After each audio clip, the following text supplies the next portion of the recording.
সিলেট শহরে যানজটের প্রধান সমস্যাগুলোর মধ্যে উল্লেখযোগ্য সমস্যা হল নগরের গুরুত্বপূর্ণ ও ব্যস্ততম সড়কে অবৈধ সিএনজি স্ট্যান্ড, যত্রতত্র গাড়ি পার্কিং এবং হকার দ্বারা ফুটপাত দখল।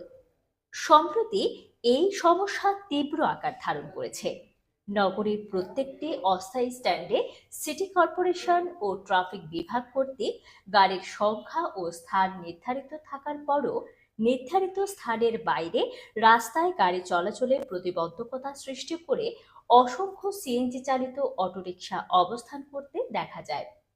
নগরীর সবচেয়ে ব্যস্ততম সড়ক বন্দরবাজার, জিন্দাবাজার, চৌহাট্টা, দরগা গেট, আম্বরখানা এলাকার সড়কের পুরোটাই এখন সিএনজি চালিত অটোরিকশা ও হকারদের দখলে, যার কারণে দিনের প্রায় অধিকাংশ সময়েই লেগে থাকে প্রচণ্ড যানজট।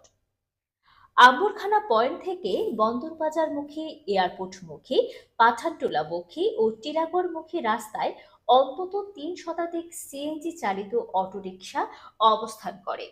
অথচ যেখানে ট্রাফিক বিভাগ ও সিটি কর্পোরেশনের নির্দেশনা হচ্ছে প্রতিটি অস্থায়ী স্ট্যান্ডে সর্বোচ্চ ৫টি গাড়ি থাকার, সড়কে যানবাহন চলাচলেও রয়েছে অব্যবস্থাপনা ও বিশৃঙ্খলা, যার কারণে সকাল থেকে রাত পর্যন্ত বিভিন্ন স্থানের যানজটে ভোগান্তি পোহাতে হচ্ছে সিলেটের কয়েক লাখ মানুষদের।